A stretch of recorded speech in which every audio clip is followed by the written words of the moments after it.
Bismillahirrahmanirrahim. Assalamualaikum warahmatullahi wabarakatuh. Salam sejahtera kepada semua pelayar Malaysia Gazette yang menonton kami ketika ini. Seperti biasa, saya hos anda Haslina AR Kamaluddin mengendalikan skop MG. Baik, bila kita bercakap mengenai politik Malaysia semakin tiada arah, bersetujukah anda dengan kenyataan bahawa sikap politikus hari ini yang telah membinasakan sedikit sebanyak kepercayaan rakyat Malaysia? Bersetujukah anda apabila saya katakan bahawa politik Malaysia semakin tiada arah apabila banyak isu-isu yang dibangkitkan itu memualkan perut rakyat Malaysia? Ada yang menyatakan bahawa sikap politikus itu sendiri telah memberi ataupun meletakkan pelbagai penawaran yang akhirnya rakyat sudah tidak percaya. Pada ketika ini, rakyat hanya mahukan satu ataupun politik yang begitu stabil. Namun kita dihidangkan dengan permainan politikus di luar sana yang adu dombanya pelbagai cara hanya untuk meraih kepercayaan kita. Bagaimana pandangan dua panel saya hari ini apabila saya menyatakan bahawa politik Malaysia semakin tiada arah? Sudah bersedia di talian, saya perkenalkan kepada anda. Assalamualaikum, saya ucapkan kepada kedua-dua panel saya perkenalkan kepada anda Dr. Azmi Hassan yang merupakan pakar geostrategis dan fellow kanan Akademi Penyelidikan Strategik Nusantara NASR, dan juga tidak asing lagi Datuk Seri Kamal Amir Hijaz. Orang ada yang kata ini veteran UMNO, ini pemerhati politik. Banyak sebenarnya jawatan yang dipegang oleh Datuk Seri. Kedua-duanya sudah bersedia. Apa khabar? Baik. Kepada pelayar, sebelum saya mulakan, seperti biasa, apa sahaja pandangan anda mengenai topik kita hari ini? Politik Malaysia kian tiada arah. Kemanakah hala tuju politik Malaysia? Lagi-lagi pula, kita akan dihidangkan dengan pilihan raya negeri. Kita mungkin akan turun mengundi di 6 negeri ini sekitar Ogos mungkin. Tapi bagaimana anda sendiri melihat politikus di Malaysia? Sikap parti-parti politik di Malaysia, juga bagaimana harapan yang mereka hamparkan kepada kita sebelum ini. Apakah dalam tempoh 6 bulan pentadbiran ini kita sudah nampak hala tujuan sebenarnya? Anda boleh tuliskan di ruangan komen. Di awal ini Dr. Azmi Hassan, kalau boleh saya mulakan bersama dengan Dr. Azmi. Kita melihat sekarang ini 6 bulan kerajaan perpaduan, kita melihat bagaimana kebersamaan yang dicapai antara kerajaan yang dinaungi di bawah itu Pakatan Harapan juga Barisan Nasional. Dalam tempoh 6 bulan ini bagaimana yang boleh digambarkan, Doktor? Silakan. Ya, saya setuju dengan apa yang dikatakan bahawa politikus kita tiada hala tuju dalam menjalankan tugas masing-masing. Maksud saya adalah pembangkang tidak dapat menjalankan tugas mereka dan kerajaan tidak dapat menjalankan tugas mereka. Kerana masing-masing yang pertama ingin menubuhkan kerajaan persekutuan dan yang kerajaan ini terpaksa mempertahankannya. Jadi itu hala tuju mereka sebenarnya, sebab itu timbul persepsi negatif yang sedemikian rupa. Kita ambillah tentang harga telur dan ayam baru 2 hari lepas. Kita tahu 30 Jun ini akan tamat subsidi kerajaan. Jadi 24 jam sebelum itu dinyatakan akan ditamatkan subsidi. Tapi selepas itu Perdana Menteri berkata tidak, kerajaan akan meneruskan subsidi. Ini menunjukkan bahawa terdapat kekecohan dalam kerajaan itu sendiri. Dan sama juga dengan pembangkang. Mereka tidak menjalankan tugas kerana terlampau sibuk dengan nombor 116, nombor 126 untuk menubuhkan kerajaan. Dan oleh kerana Datuk Seri ada di talian, saya suka nak usik Datuk Seri lah. Lebih kurang macam ni. Saya tahu Datuk Seri ni penyokong-kuan UMNO. Saya pun agak pening kepala. Katakan kita ambil UMNO lah Datuk Seri. Mula-mula Ketua Pemuda UMNO tak nak jemput DAP. Mohon minta maaf. Tapi hari ini dalam sidang akhbar, Dr. Akmal mengatakan, kami dengan DAP tak ada masalah. Kami berbaik-baik dengan DAP. Jadi ini menunjukkan bahawa terdapat kecelaruan dalam kepimpinan tertinggi dalam hal DAP. Bagi saya, kepimpinan tertinggi UMNO faham kenapa perlu bekerjasama dengan DAP. Yang pentingnya adalah yang di bawah akar umbi.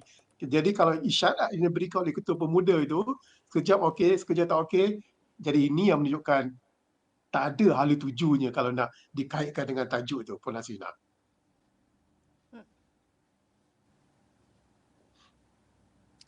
Baik, itu dia. Nak mengusik-ngusik juga kepada kita. Bagaimana? Nanti kita minta Datuk Seri Kamal Amin, bagaimana? Tadi sudah dinyatakan, dah disebut-sebut, melihat PAU juga sudah pun berakhir. Bagaimana agaknya? Apakah soalan yang sama? Bagaimana Datuk Seri melihat 6 bulan ini dan juga mungkin respons sikit daripada apa yang dinyatakan oleh Dr. Azmi. Silakan. Terima kasih. Lina, saya minta maaf, saya agak berbeza pandangan sedikit. Ini bukan soal hala tuju. Yang saya nampak adalah cacah marba. Cacah marba tidak boleh dikatakan hala tuju politik. Saya melihat pemain-pemain politik dah bercerabut.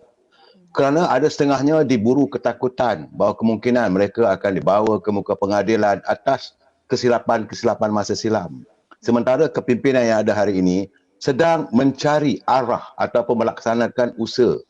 Saya dah selalu katakan, saya minta maaf doktor, saya mungkin panjang sikit saya nak jelaskan ni.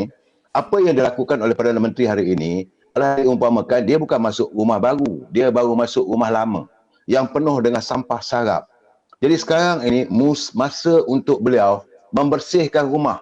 Dia buka kapet, tengok berselerak dengan segala apa ini parasit-parasit, buang kapet. Itu yang ramai yang kena tangkap tu. Kemudian masuk bilik tidur penuh dengan pepijat, penuh dengan nyamuk. Buang katil-katil apa semua tu. Itu yang dilihat kaki tangan kerajaan pun yang kena tangkap. Masuk pula bilik tidur dengan pijak semua, itu masa silam. Ya, masa silam pemimpin yang dulu, sekarang ni yang sudah pun telah dibongkar oleh SPRM. Dan bila dia masuk ke dapur, ini yang paling penting, masuk dapur tengok-tengok kuali pecah. Periuk belanga bocor. Penuh dengan semut, penuh dengan lipas, penuh dengan tikus.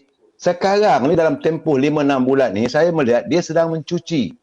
Tunggulah dulu, bagi peluang sampai 6-7 bulan, rumah dah bersih, dah ada cat baru, baru boleh datang minum ataupun minta makan untuk kenduri.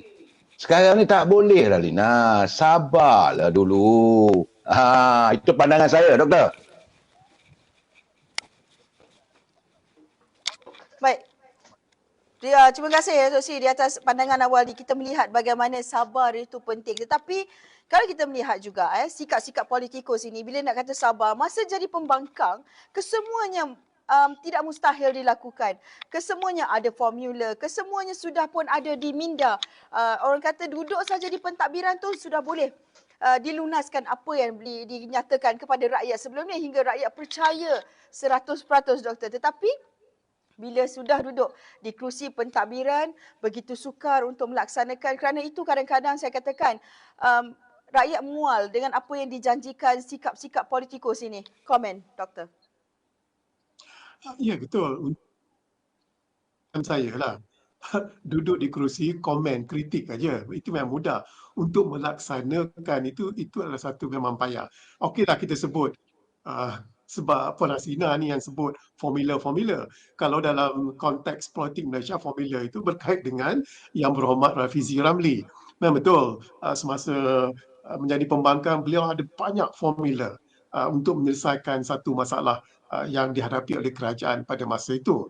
Tapi masalahnya saya fikir ni, orang politik ni, sebenarnya mereka tidak perlu memikirkan formula-formula cara-cara untuk menyelesaikan satu masalah. Umpamanya, subsidi bersasar umpamanya. Bukan menteri itu yang fikir. Kena memikirkan apakah kaedah formula yang perlu dilakukan. Yang menjalankan tugas memikir dasar-dasar itu adalah penjawat awam yang di belakang itu.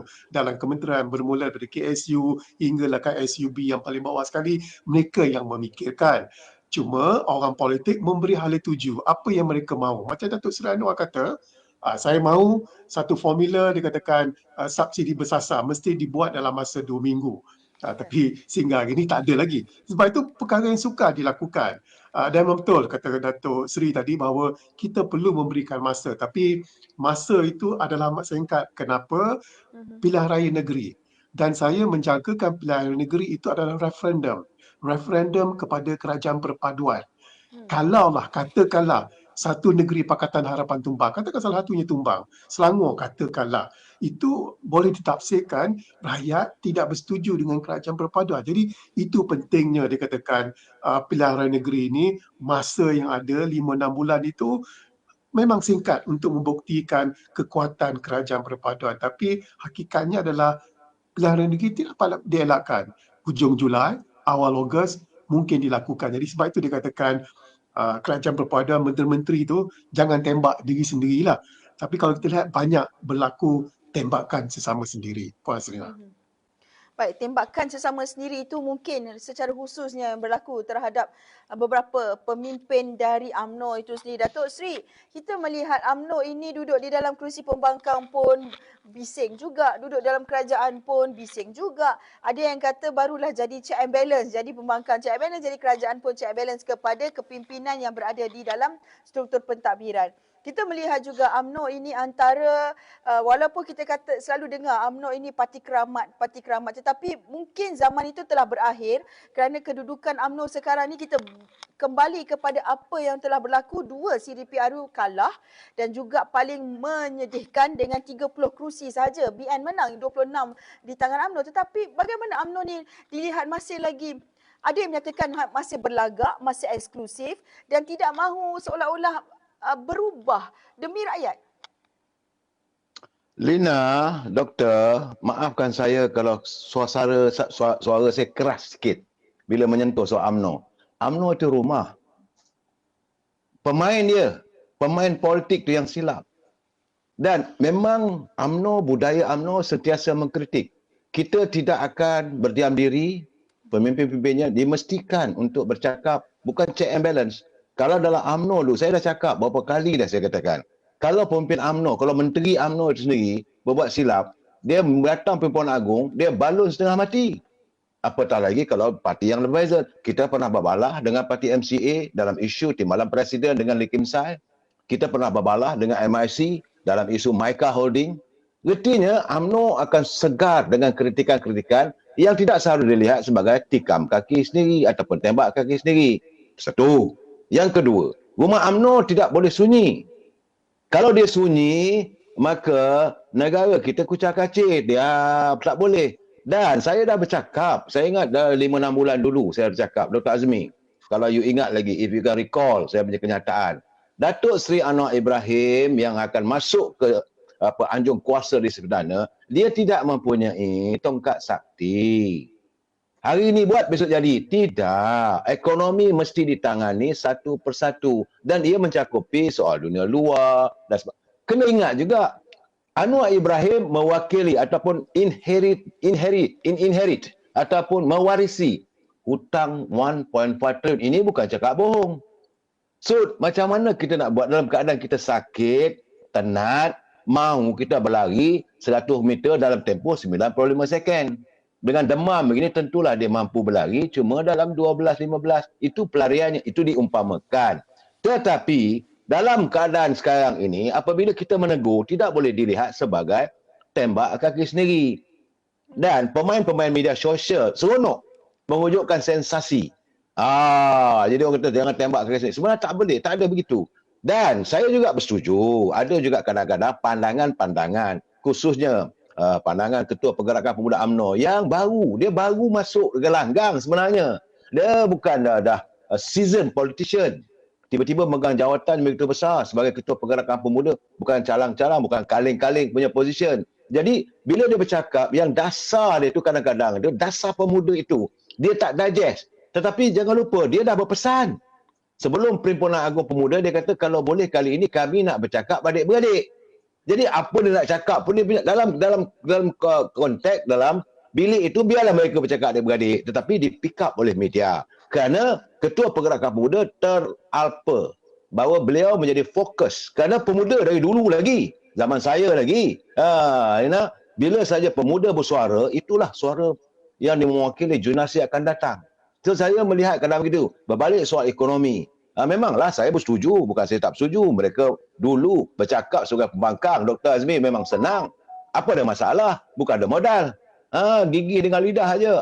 Saya boleh itu, boleh buat begini. Seperti kita bercinta lah. Duhai kekasihku, aku menjanjikan kamu bulan dan bintang. Masuk 5 bulan, mula nak bercerai. Sebab minyak tak ada.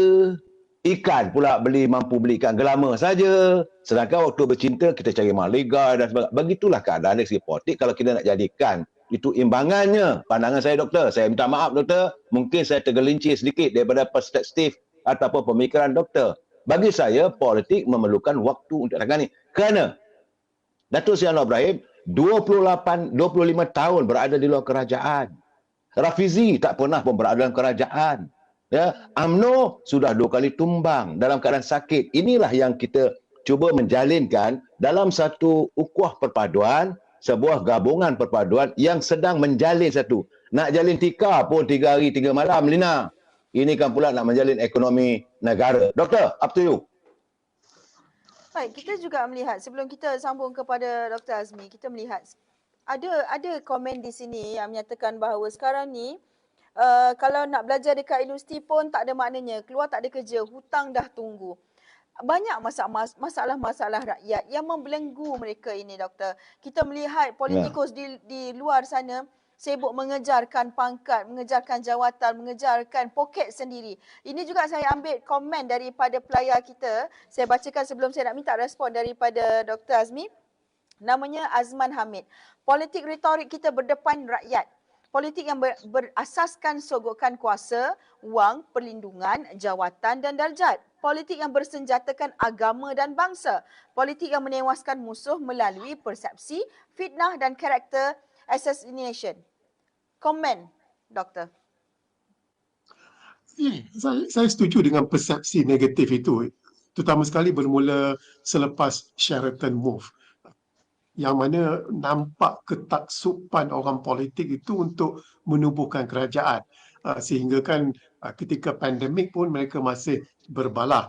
Jadi itu timbul persepsi rakyat bahawa orang politik ni sebenarnya tidak berminat untuk menjaga rakyat, kebajikan negara, sebab tak ada dasar-dasar yang keluar. Bila saya kata tak ada dasar-dasar yang keluar, itu adalah kerana orang politik ataupun kerajaan, pembangkang sibuk dengan politik dalaman mereka, umpamanya. Ya, sama juga ketika kerajaan Tan Sri Mahyudin, Datuk Seri Ismail Sabri, hinggalah Datuk Seri Anwar Ibrahim.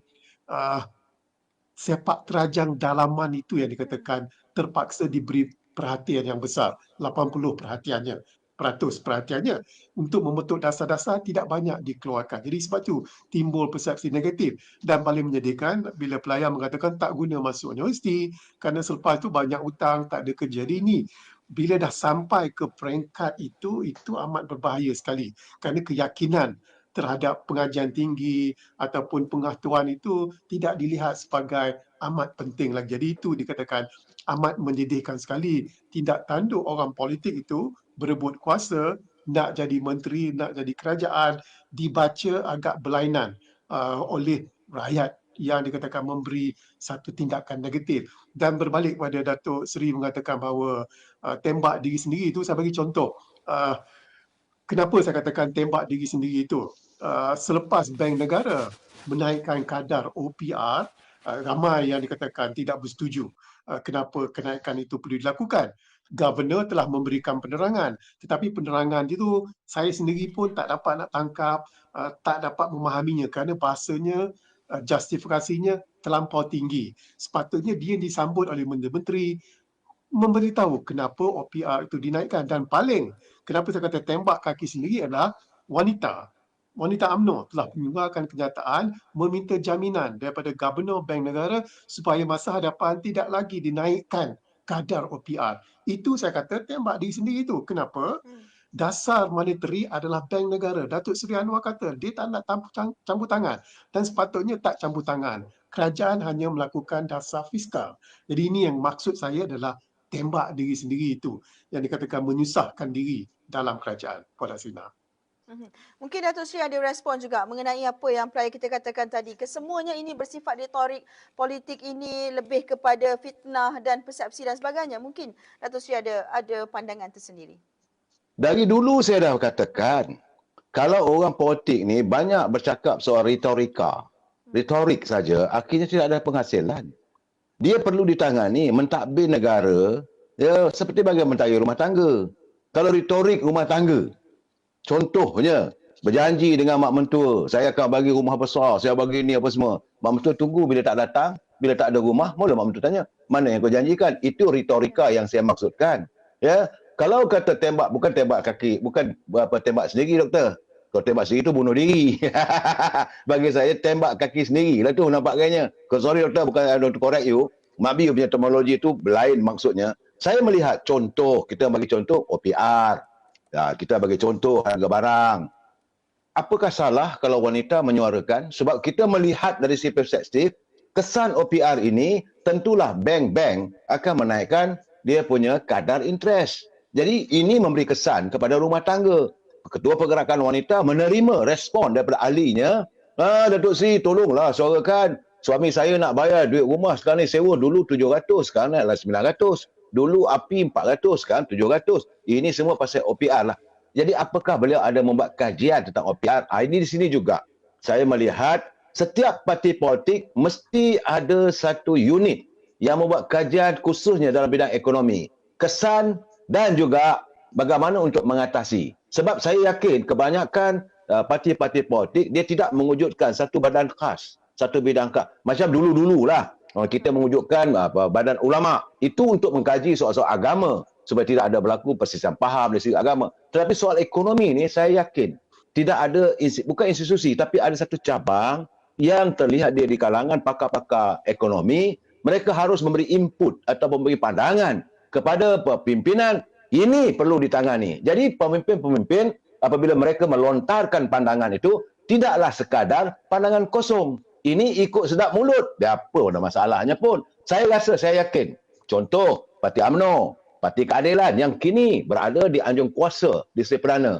Mereka perlu mewujudkan satu unit yang khusus untuk mengkaji kesan dan juga how to solve. Macam mana nak menyelesaikan masalah. Ini tidak. Bila tak ada, itu teraba-raba. Bukan semua ahli politik pakai ekonomi. Not all politicians. Lihat sendiri apa berlaku di Parlimen. Selama 2 minggu Parlimen bersidang cukup menghampakan saya. Isu rakyat tidak ditangani. Harga barang makanan bertambah meningkat, tidak ditangani. Poket rakyat semakin kosong. Bila rakyat poket dia kosong, semakin mengempis, perut kosong, they are become hungry. When people hungry, they become angry. Maka terlontarlah kata-kata yang seolah-olah apa yang dah buat ni? Janji kita buat begitu. Janji 1000 mimpi. Janji bulan lah bintang. Where is the reality-nya? Ini yang saya nampak, saya rasakan. Jadi sebab saya katakan, bukannya apa ini hala tuju, saya melihatkan bahawa politik negara kita dalam keadaan cacah merbah kerana pimpinan yang dihantar oleh rakyat ke Parlimen sebagai wakil mereka, mereka tidak membicarakan soal hal rakyat. Mereka membicarakan soal bila pula saya boleh dapat jadi menteri.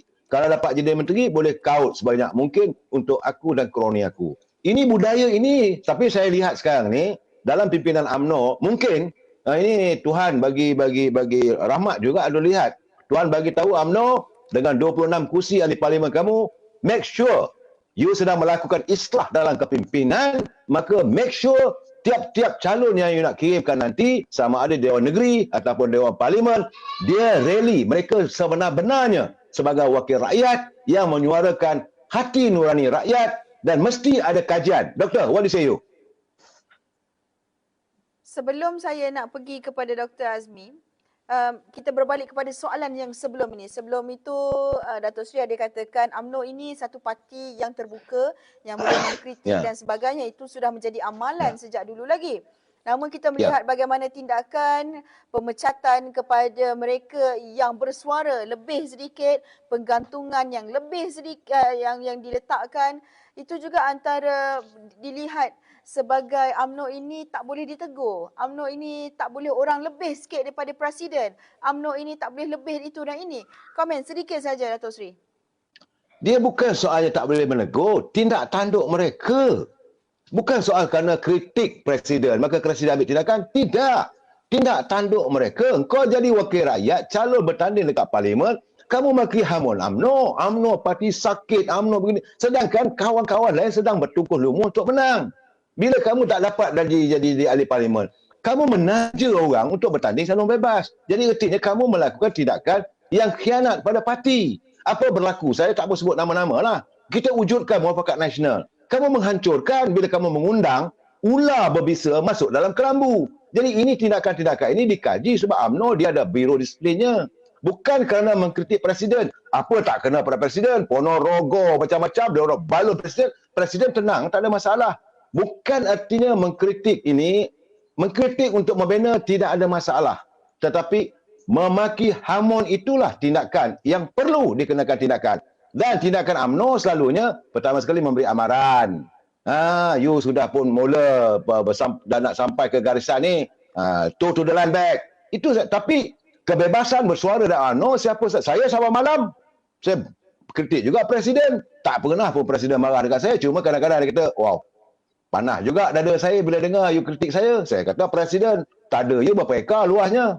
Keluasan dada tu kerana you ajak orang berdepan dada. Rakyat tak semua macam you. Ahli-ahli ketua-ketua bahagian tak macam you. Apabila melihat pencaturan politik di peringkat pencatur-pencatur. Saya, Lina, you kena ingat, untuk mengambil tindakan pada seseorang ahli itu bukan mudah. Apabila ahli melakukan tindakan khianat, bahawa ahli-ahli kita menyokong parti yang nak bunuh kita, ini tindakan khianat, Lina. Ini I respond to that lah. Terima kasih, Lina.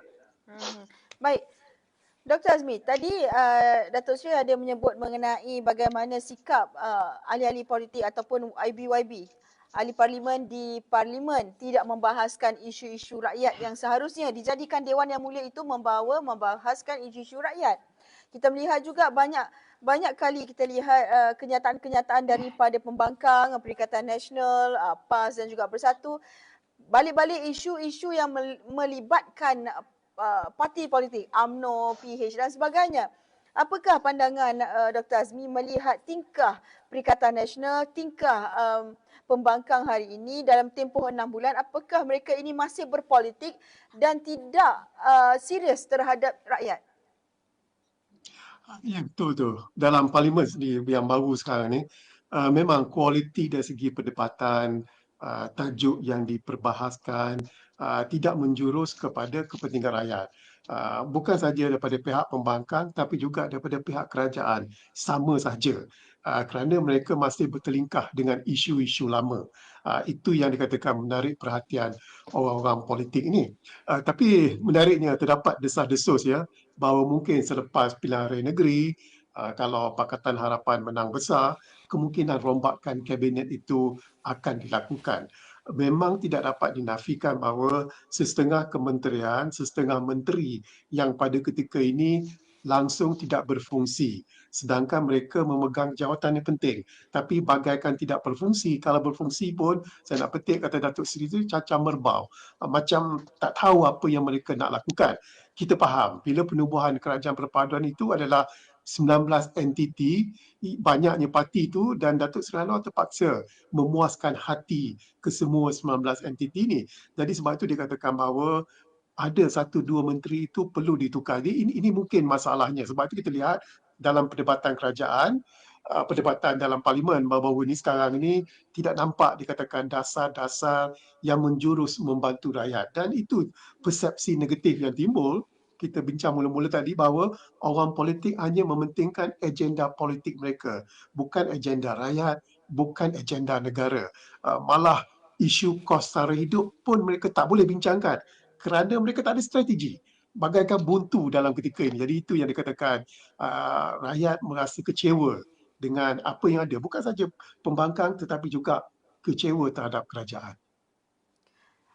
Kecewa terhadap kerajaan itu sesuatu yang besar maknanya buat rakyat kerana kebergantungan kepada kerajaan itu sangat-sangat tinggi.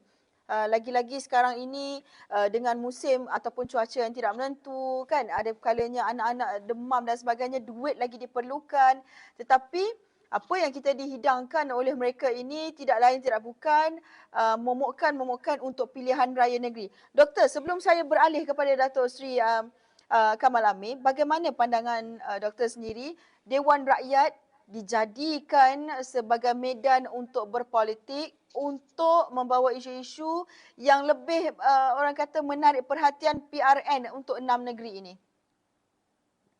Ya betul. Satu contoh yang paling nyata adalah tentang nombor 116 dan 126 yang dibawa oleh pihak pembangkang. Dalam mereka mengatakan mereka ada nombor yang cukup untuk menumbuhkan kerajaan persekutuan.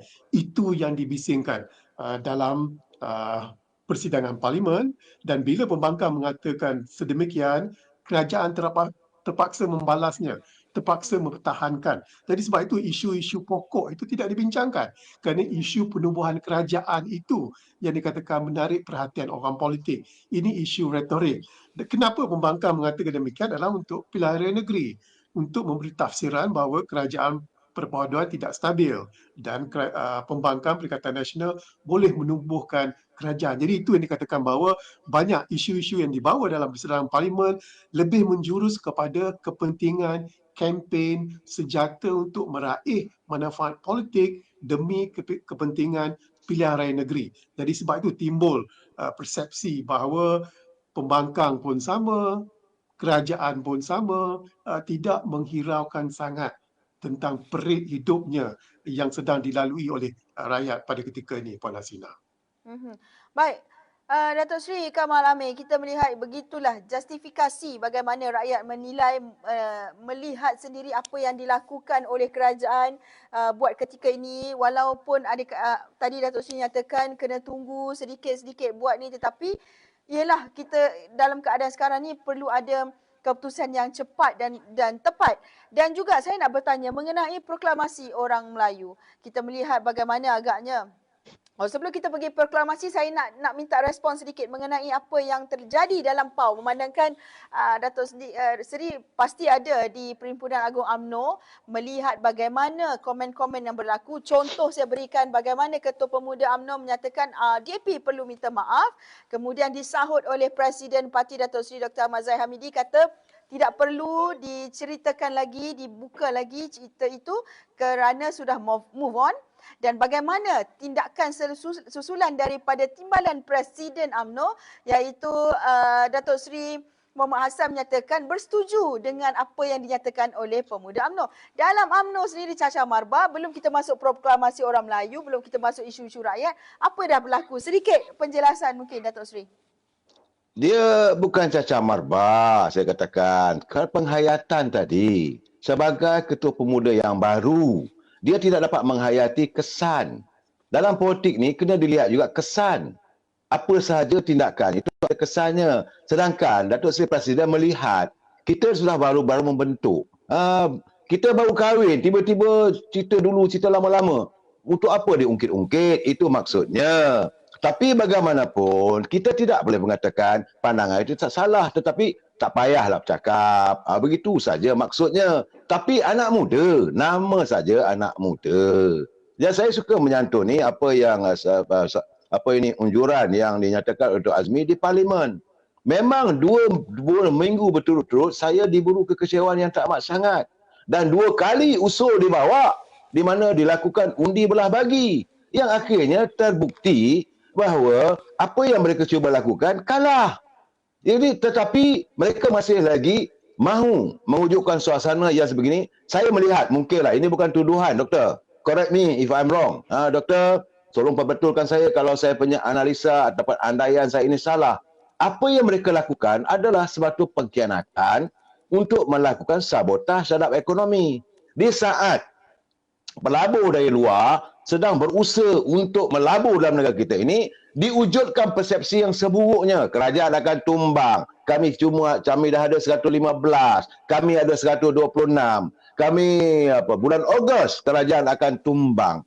Jadi ini percaturan sebuah politik yang cuba diunjurkan, dilakukan oleh pihak-pihak pembangkang yang mahu melakukan sabotaj politik, sabotaj ekonomi. Bila ekonomi itu tidak dapat dalam keadaan tidak dapat diperbetulkan, dalam keadaan tidak mamaya, kesan daripada andaian ataupun sabotaj yang mereka lakukan, maka mudah untuk mereka melemparkan tuduhan bahawa kerajaan pimpinan hari ini dengan 19 buah parti-parti politik yang bergabung itu tidak mampu untuk mentadbir negara. Ini matlamat mereka. Correct me if I'm wrong, Dr. Azmi. Itu pandangan saya. Sebab itu saya selalu mengatakan tindak tanduk mereka yang kononnya nak menukar kerajaan, ini merupakan satu sabotaj terhadap ekonomi negara. Kalau saya pun, saya ada duit 560 bilion nak pergi ke satu negara tu, kalau saya dikejutkan, dah elok Perdana Menteri itu datang menyatakan bahawa ini keadaannya, negara kami aman, tentram, tengok sejarahnya dulu, Malaysia kita punya prasarana yang lengkap, cuaca kita okey, kita tak ada taifun, tak ada banjir besar, tak ada volcano, ya. Tiba-tiba nak melabur saja digegarkan. bahawa negara ini sudah bakal mengalami krisis politik apabila berlaku pertukaran kerajaan. Jangan lupa, pilihan raya yang ke-14 lepas, sekali rakyat mengundi sampai 3 Perdana Menteri. Mana pelabur nak datang? Ini yang saya katakan sebagai satu sabotaj. Mereka tidak fikir pemain-pemain politik ataupun warga yang telah pun diangkat oleh rakyat, dipilih oleh rakyat, berada di parlimen. Sepatutnya mereka berjuang melontarkan suara dan isi hati rakyat. Ini tidak dilakukan kerana mereka meletakkan agenda politik mengatasi segala-galanya. Akhirnya, bukan saja mereka lakukan khianat terhadap ekonomi, mereka juga melakukan khianat terhadap pengundi-pengundi. Ini yang saya katakan cacah merbah oleh mereka. Dan pimpinan kerajaan terpaksa pula bertungkus lumus untuk memikirkan jawapan bila masa nak fikir soal ekonomi. Ini keadaannya kalau mereka semua bersatu hati. Saya nak jadi pembangkang yang berhemah. Lontarkan kenapa harga barang naik, kenapa harga minyak tak dapat dicari lagi. Sekian lama negara kita pengeluar minyak sawit. Bagaimana minyak sawit tak ada yang bersubsidi? Kenapa berlaku kekurangan gula? Tak ada gula di Kelantan, tak ada gula di Terengganu, harga meningkat dan sebagainya. Malahan apabila sahaja pimpinan kerajaan mahu membawa usul perbincangan untuk membincangkan laporan ketua audit negara, bagai nak rak mereka menentang, bawa naratif begitu, naratif begini. Sedangkan doktor, tolong perbetulkan saya, setiap wang negara 10 sen pun kalau nak berbelanja mesti mendapat kelulusan parlimen.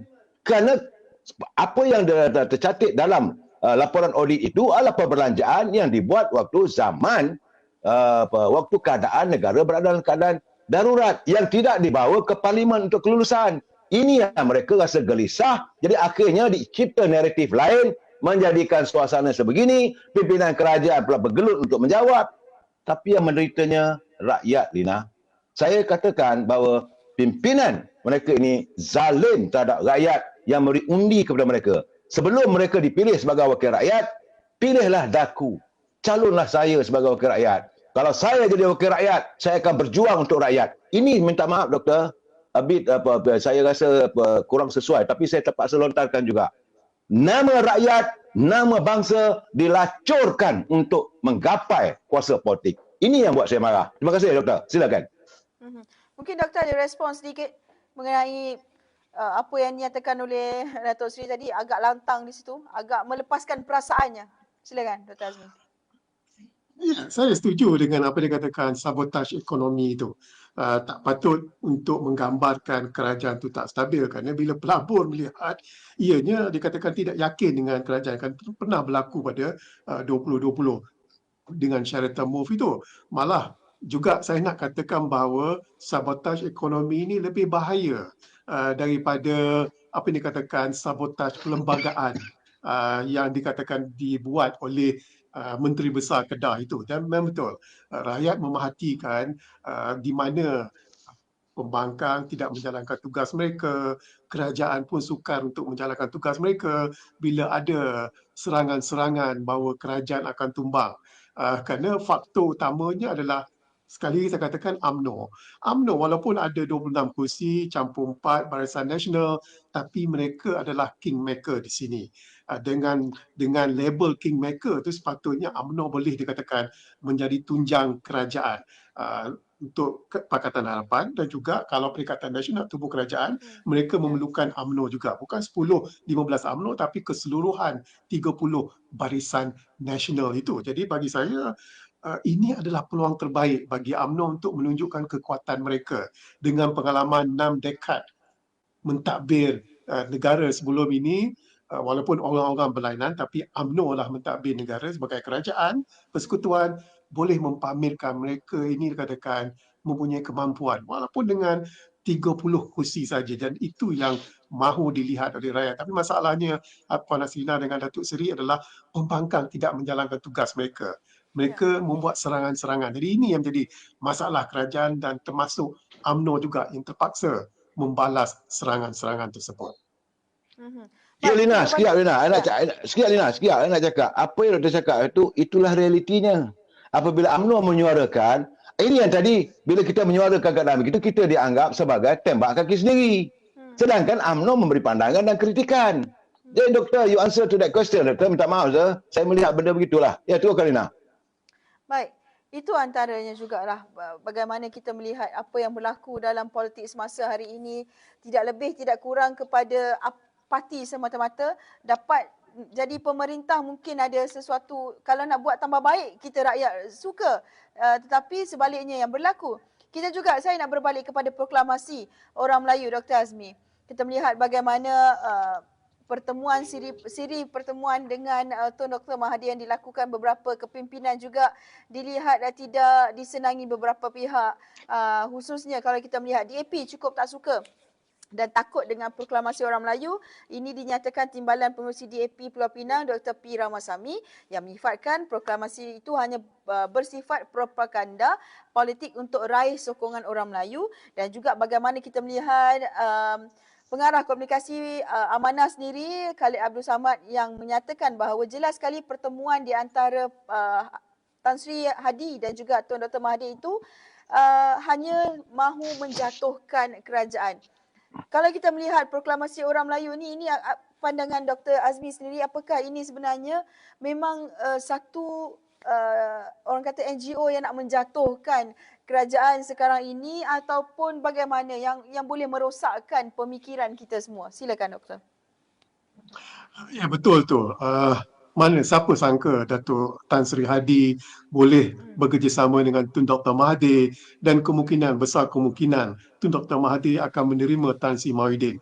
Jadi tiga serangkai ini akan dikatakan membentuk apa yang Puan Hasina katakan NGO Proklamasi Melayu. Nak sebut nama NGO tu terlampau jernih sangat Puan Hasina, kerana NGO sebenarnya dikatakan bekerja untuk satu-satu masyarakat penduduk setempat ataupun negara, tapi NGO ini adalah dikatakan untuk meraih simpati politik, kerana PAS dikatakan telah begitu berjaya menarik perhatian pengundi-pengundi Melayu supaya mengundi mereka kerana mereka menggunakan isu Melayu, isu agama dalam kempen mereka semasa PRU 15.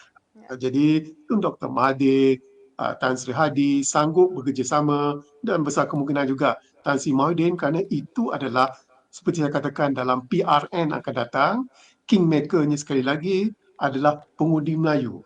Dan Perikatan Nasional dah cakap, kalau 30% saja mereka boleh menarik undi di Selangor dan juga di Negeri Sembilan, maka tumbanglah kerajaan negeri Pakatan Harapan. Cuma 30% undi Melayu, itu saja yang mereka kehendaki, tak banyak. Jadi ini menunjukkan bahawa pengundi Melayu itu adalah kingmaker pilihan raya negeri akan datang, dan bagaimana untuk menarik perhatian mereka? Mudah saja, gunakan isu Melayu, isu agama Islam yang dikatakan tidak dapat dilindungi, tidak dapat dipertahankan oleh UMNO ataupun Amanah, demi menarik perhatian, simpati daripada pengundi Melayu. Itu kesannya. Proklamasi Melayu adalah hanya tujuan semata-mata senjata politik, tidak lebih daripada itu, Puan Hasina. Bagaimana pandangan Datuk Sri terhadap proklamasi orang Melayu ini? Bagi saya proklamasi dalam hal ini, berapa banyak proklamasi nak buat? Mereka cuba mencetuskan seolah adanya dulu kita ada Kongres Melayu di Kelab Sultan Sulaiman apabila kita menentang Malayan Union. Kononnya, apakah Melayu nazak? Apakah untuk nasib Melayu sekarang ini dalam keadaan nazak? Saya melihat kenazakan orang Melayu kerana ekonomi kita tak seimbang. Dan ini yang silapnya mereka yang sedang menggapai untuk mewujudkan proklamasi Melayu. Kerana yang dicetuskan oleh Tun Razak dah cukup cantik. Tun Razak membuat dasar ekonomi baru agar setiap rakyat Melayu, bukan Melayu, boleh berdiri sama tinggi, duduk sama rendah. Tapi bila dia menggapai kuasa, 22 tahun berada kuasa dalam dianjung kuasa di Seri Perdana, apa dia buat? Dia merubah menjadi kepada dasar penswastaan. Bila sampai pada dasar penswastaan, siapa yang rapatlah yang dapat rebut peluang. Tapi orang Melayu dia apa juga? Apakah ini untuk menggapai kuasa, untuk melestarikan sekali lagi impiannya untuk buat begitu? Soal PAS bertuju, saya merasakan bahawa pandangan saya, PAS sekarang ni dalam keadaan terkapai-kapai mencari rakan. Kerana rakan politik mereka, itu Parti Peribumi Bersatu, sudah semakin irut ataupun mengalami hakisan keyakinan rakyat yang begitu teruk apabila terdedah satu demi satu. Jangan kita nafikan bagaimana mereka berkhianat pada rakyat dalam isu jana wibawa. Jangan lupa soal itu. Jana wibawa bagi saya adalah pengkhianatan yang terlalu sukar untuk dimaafkan apabila kononnya nak bangunkan, nak menyelamatkan syarikat-syarikat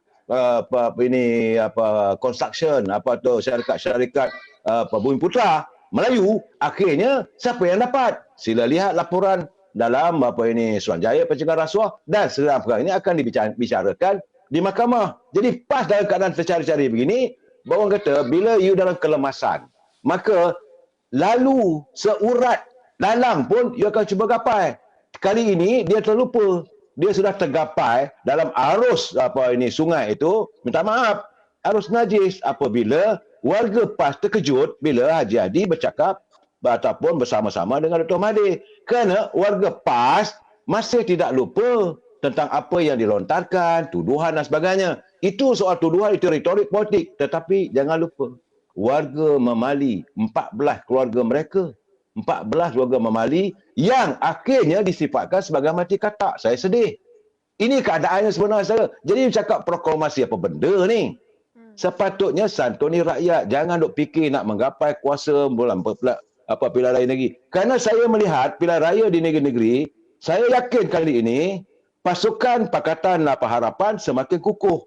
Saya membuat analogi sebagaimana dengan anak muda daripada Kelantan 2-3 hari lepas, doktor. Analogi saya mudah. Pasukan bola sepak selama ini pasukan Selangor kuat tapi ditumbangkan oleh JDT. Kemudian naik pula pasukan daripada Kelantan kuat. The Red Warrior kalah Selangor. Hari ini nak masuk gelanggang kali ini, semua pemain bola sepak itu berada dalam satu pasukan. Pemain-pemain hebat dari JTT, pemain-pemain hebat daripada Kelantan, pemain hebat daripada Selangor bersatu. Mana pasukan yang boleh mampu untuk menumbangkan gerombolan pasukan bola sepak yang bercantum antara JDT bersama juga dengan pasukan superhero Red Warrior dan juga daripada Selangor. Itu analogi saya. Correct me if I'm wrong, doktor. Terima kasih. Baik, analogi itu memang terbaik menurut saya kalau di padang bola. Tujuannya untuk menang satu saja. Tetapi selepas menang mereka unite. Tetapi dalam politik menang lepas tu dah masing-masing ada ideologi, ada orang kata apa, kepentingan sendiri. Baik, kita mungkin nak bertanya lagi, tetapi saya nak ambil respon daripada pelayar kita, namanya Farah Haris. Politik tak tentu arah, warga asing makin bermaharajalela. Sana sini tak selesai, rakyat dah bising-bising. Macam-macam isu ada tapi tak dikisahkan oleh si Polan dan si Polan ini. Buka kes, tutup kes, gali kes sana sini. Sakailah semua ni. Oh, marah betul ni. Tak rasa tercabar ke pergi cauket yang ramai bukan orang kita? Ada ke fikir nasib orang Malaysia? Tak kiralah level apapun. Duklah politik, kerja tak jalan. Tapi gaji jalan juga. Ini antara yang dinyatakan oleh sebahagian daripada rakyat Malaysia. Bila kita kata berpolitik dah diberikan jawatan, Dr. Azmi, malangnya ialah apa yang telah dilakukan oleh mereka ini. Saya kira kan kalau di cauket ni isunya berlarutan. Daripada zaman kerajaan sebelum-sebelum ini juga isunya sama saja, isu warga asing dan warga asing. Dr. Azmi, rakyat sudah mengeluh mengenai prestasi politikus di luar sana yang duduk di pentadbiran maupun pembangkang. Apa yang boleh Doktor mungkin sekali lagi ungkapkan mengenai apa yang berlaku sekarang ini? Silakan. Yang Puan Hasina cakap pasal warga asing di cauket itu, mungkin sebelum datangnya pandemik, kita tak nampak sangat bakti yang dicurahkan oleh warga asing kerana kita memerlukan mereka. Tapi bila selepas pandemik, pekerjaan pun kurang, rakyat Malaysia sendiri pun tak dapat kerja, maka kita hulurkan kemarahan kita itu kepada warga-warga asing itu. Itu adalah satu perkara yang lazim. Tapi masalahnya kekecewaan yang diluahkan oleh pelayar-pelayar tersebut adalah menggambarkan kekecewaan rakyat Malaysia secara keseluruhannya. kerana rakyat sedang menghadapi keperluan hidup. Itu tak dapat dielakkan. Dan bagi mereka yang kais pagi, makan pagi itu dikatakan amat tertekan sekali. Dan bila timbul cakap warga asing ni, banyak pekerjaan diambil alih oleh warga asing. Jadi itu yang menimbulkan kemarahan kita itu. Tapi bercakap pasal cokit dan juga warga asing, sebenarnya Puan Hasina dan Datuk Seri, bila Bapa Jokowi melawat Chowkit 2 hari, 3 hari lepas, beliau dikatakan diberi layanan seperti rockstar. Kerana warga-warga asing ni daripada Indonesia ni, walaupun mereka terpaksa meninggalkan kampung halaman mereka, tapi bila pemimpin mereka datang melawat ke negara itu, mereka memberi penghormatan yang sepenuhnya. Tidak marah sebenarnya. Sepatutnya mereka marah kerana terpaksa meninggalkan kampung halaman. Disama juga dengan 3 bulan lepas di Sydney, bila Perdana Menteri India melawat Sydney bagaikan rockstar, Perdana Menteri Narendra Modi itu, kerana rakyat India amat menjanjungi Perdana Menteri mereka dan negara mereka. Apa yang saya nak nyatakan di sini lah jati diri rakyat Indonesia sendiri yang begitu dikatakan kuat mencintai negara mereka. Jadi harapan saya adalah dengan kekecewaan seperti ini, jati diri kita sayangkan negara agak terhakis sedikit kerana kita hilang kepercayaan terhadap orang-orang politik dan sukar untuk mengembalikan kepercayaan rakyat terhadap orang politik kerana persepsinya adalah orang politiknya hanya untuk kepentingan parti mereka, kepentingan agenda politik mereka. Itu persepsinya sekarang. Jadi pihak pembangkang, pihak kerajaan perlu dikatakan mengambil iktibar daripada kekecewaan yang diluahkan oleh rakyat itu. Puan Hasina. Baik. Datuk Seri, kita melihat sekarang ini dalam tempoh masing-masing berkempen untuk meraih kepercayaan rakyat untuk membuang undi. Mungkin Julai atau Ogos nanti.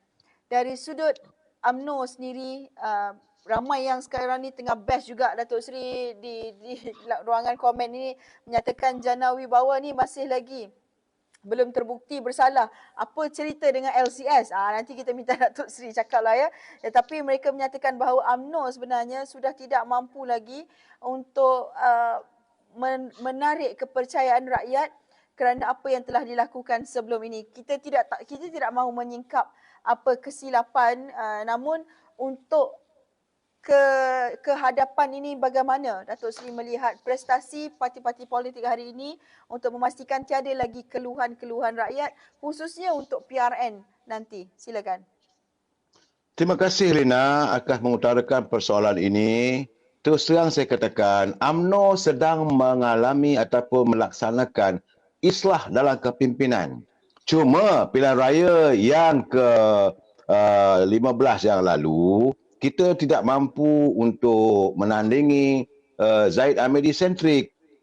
Tapi untuk pilihan raya akan datang, calon-calon yang diturunkan, calon-calon yang berwibawa, yang tidak ada daki-daki yang masa lampau. Saya yakin rakyat akan memberi sokongan. Saya tidak tahu apakah calon-calon yang akan diturunkan oleh parti-parti pembangkang yang bukan sealiran dengan UMNO ini adalah calon-calon yang seperti biasa. Kalau mereka diturunkan seperti biasa, apa berlaku di Terengganu, apa berlaku di Kelantan, apa berlaku di Kedah, apa berlaku di Pulau Pinang, apa berlaku di Selangor, apa berlaku di Negeri Sembilan, kehampaan pada rakyat ini pasti akan mereka terjemahkan. Dan saya juga melihat Lina, dalam islah dalam yang sedang dijalankan saat ini, saya yakin kisah masa silam itu pasti akan merubah segala-galanya. Sebab itu saya berkeyakinan rakyat sudah celik, sudah sedar bahawa selama ini mereka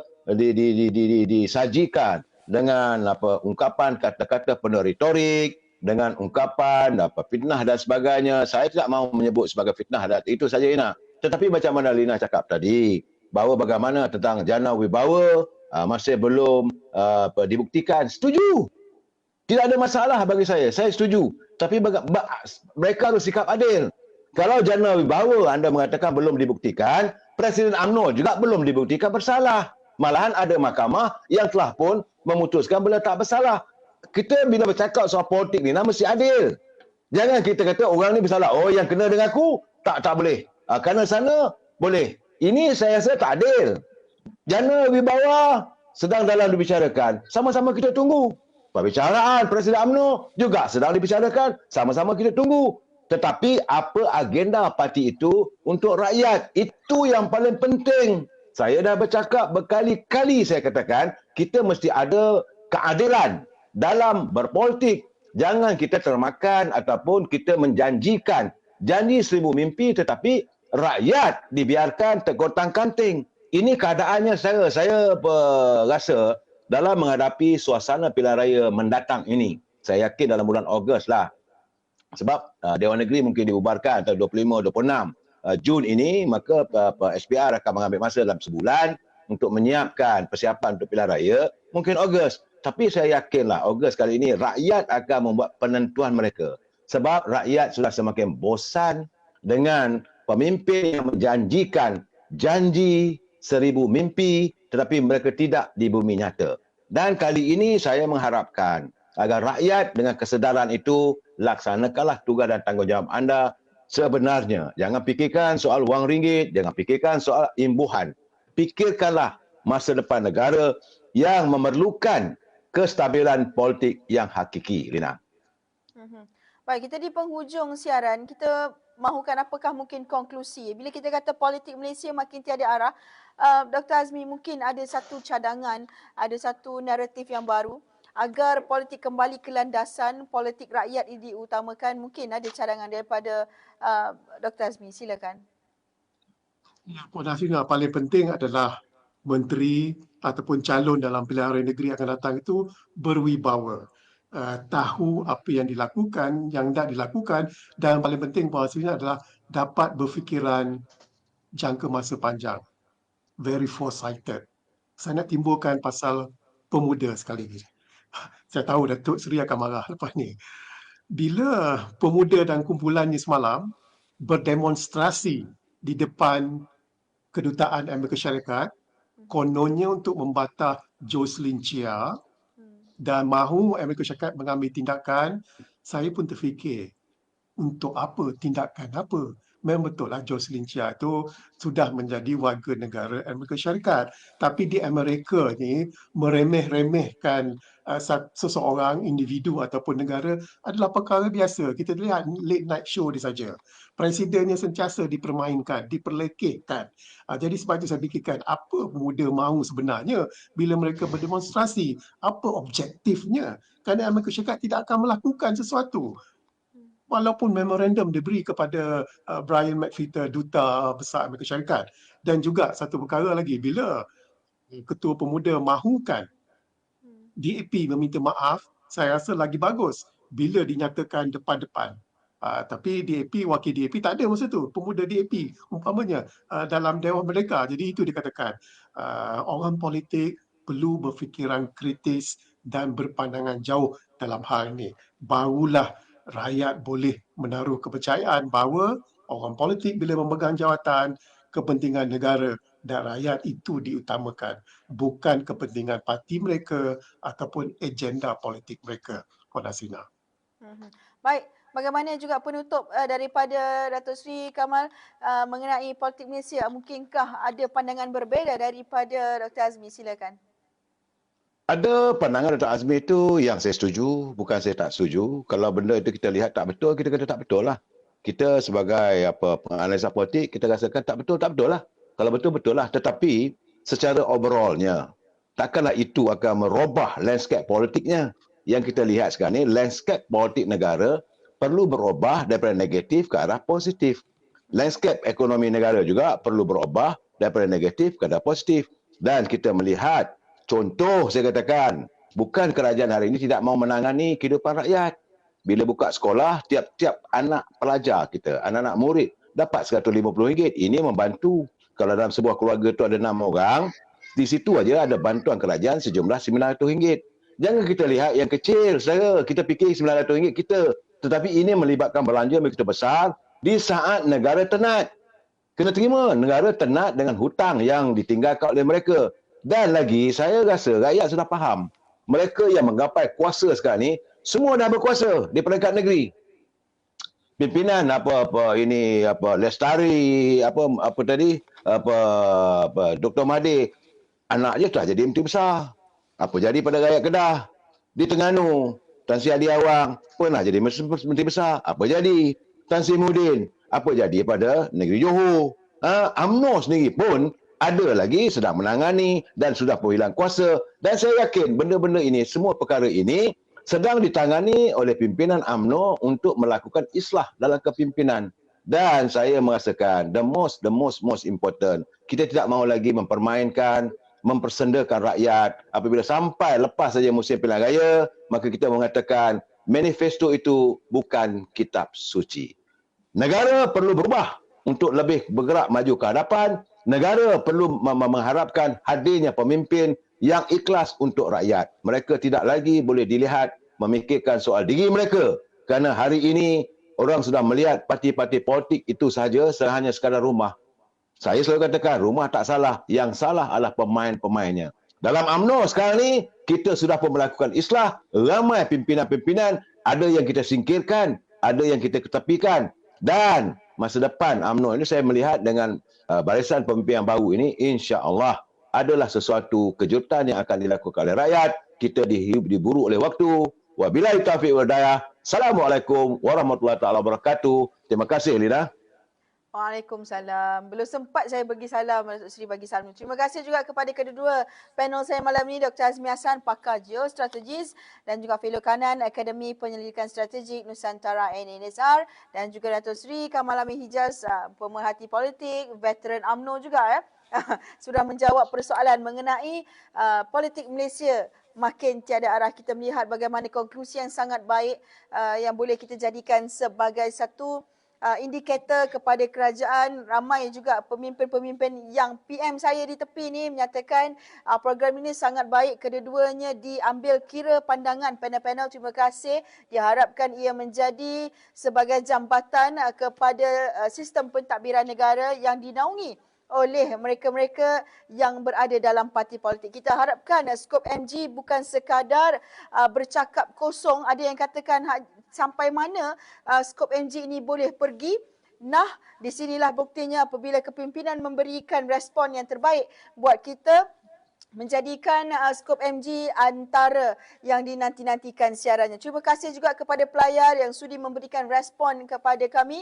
Ini juga dijadikan sebagai sandaran daripada kepimpinan-kepimpinan tertinggi parti juga pentadbiran negara. Melihat komen-komen anda, ini yang akan mereka kata selidik, akan mereka perhalusi lagi untuk lebih baik Malaysia akan datang. Terima kasih kepada semuanya. Terima kasih Malaysia. Terima kasih dari saya untuk anda. Sekian dulu skop MG malam ini. Saya Haslina A.R. Kamaludin bersama rakan setugas Jamie Shah Jamil malam ini menyantuni anda. Jumpa lagi minggu depan. Assalamualaikum warahmatullahi wabarakatuh.